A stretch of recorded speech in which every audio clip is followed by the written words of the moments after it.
Hello friends, S के career academy में आपका स्वागत है। आज हम पढ़ेंगे क्लास 12 की फिजिक्स। इसका फर्स्ट चैप्टर है विद्युत आवेश एवं क्षेत्र। इसमें सबसे पहले जानेंगे विद्युत आवेश का संरक्षण नियम।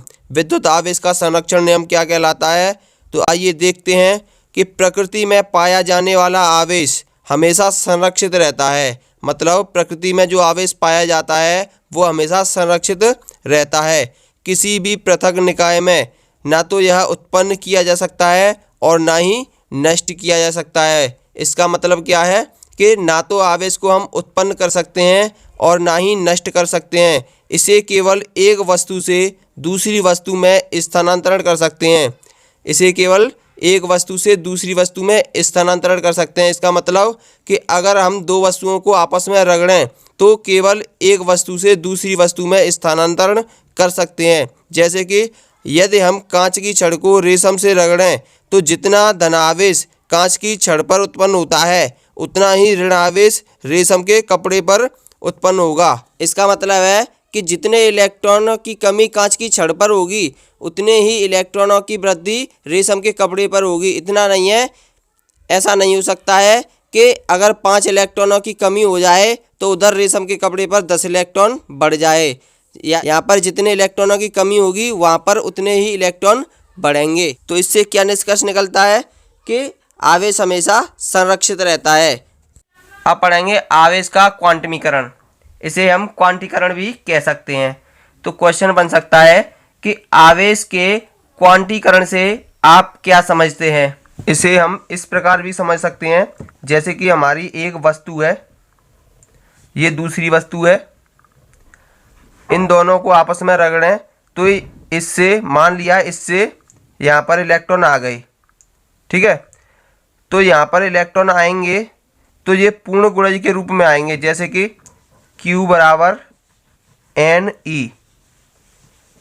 जो N होता है हमारा प्लस माइनस में होता है, तो N बराबर क्या है, यहाँ पे N बराबर है 1 2 3 4, कुछ भी हो सकता है। जैसे कि 1 इलेक्ट्रॉन जा सकता है पूरा, 2 इलेक्ट्रॉन जा सकते हैं, 3 इलेक्ट्रॉन जा सकते हैं, 4 इलेक्ट्रॉन जा सकते हैं। एक वस्तु से दूसरी वस्तु पर पूर्ण गुणज के रूप में इलेक्ट्रॉन जा सकते हैं या फिर पूर्ण गुणज के रूप में इलेक्ट्रॉन आ सकते हैं। ऐसा नहीं है कि 0.5 आ गया या 0.5 चला गया, 1/3 आ गया या 1/3 इलेक्ट्रॉन चला गया, ऐसा नहीं होगा।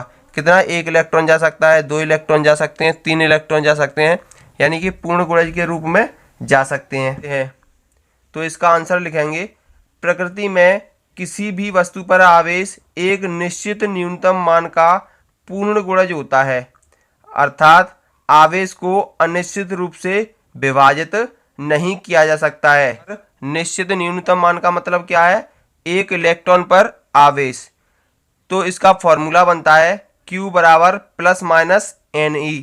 इसी प्रकार एक क्वेश्चन बन सकता है कि प्रकृति में से कौन सा आवेश संभव है, 0.2 इलेक्ट्रॉन, 3.5 इलेक्ट्रॉन या फिर 2 इलेक्ट्रॉन या फिर 5.6 इलेक्ट्रॉन।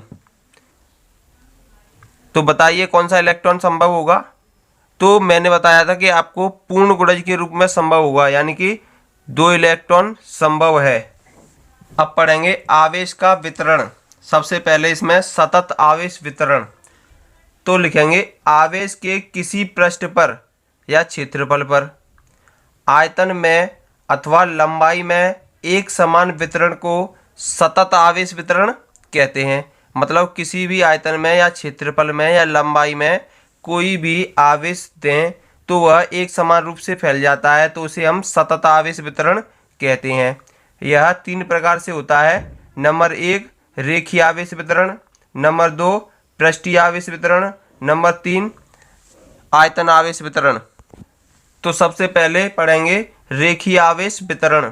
तो रेखीय आवेश वितरण किसे कहते हैं, किसी तार अथवा किसी सरल रेखीय वस्तु की लंबाई के अनुदिश आवेश के वितरण को रेखीय आवेश वितरण कहते हैं। मतलब किसी भी एक तार में या किसी भी लंबी वस्तु में हम आवेश दें तो वह एक समान रूप से पूरे तार पर फैल जाता है, उसे हम क्या कहते हैं, रेखीय आवेश वितरण कहते हैं। जैसा कि आप स्क्रीन पर देख रहे हैं कि एक रेखीय तार है जिस पर समान रूप से आवेश का वितरण हो रहा है, इसे ही हम क्या कहते हैं, रेखीय आवेश वितरण कहते हैं। अब देखते हैं रेखीय आवेश घनत्व।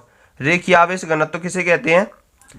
तो यदि आवेश का वितरण सरल रेखीय चालक में होता है, मतलब एक रेखीय चालक में होता है या किसी तार में हो, तो क्या कहेंगे, यदि आवेश का वितरण सरल रेखीय चालक में होता है तो चालक के एकांक लंबाई में उपस्थित, यानी किसी चालक या तार की एकांक लंबाई में उपस्थित आवेश को रेखीय आवेश घनत्व कहते हैं। इसे लैम्ब्डा से प्रदर्शित करते हैं। इसका मात्रक कूलम प्रति मीटर होता है। इसका सूत्र होता है रेखीय आवेश घनत्व बराबर आवेश बट्टे लंबाई। अब देखेंगे पृष्ठीय आवेश वितरण। पृष्ठीय आवेश वितरण किसे कहते हैं? कि यदि किसी वस्तु के पृष्ठ पर आवेश का वितरण किया जाए, यानी कि कोई भी वस्तु हो उसके पृष्ठ पर आवेश का वितरण किया जाए तो उसे पृष्ठीय आवेश वितरण कहते हैं। मतलब किसी भी वस्तु के पृष्ठ पर आवेश का वितरण करेंगे तो उसे क्या कहेंगे, हम पृष्ठीय आवेश वितरण कहेंगे। अब देखेंगे पृष्ठीय आवेश घनत्व। पृष्ठीय आवेश घनत्व किसे कहते हैं?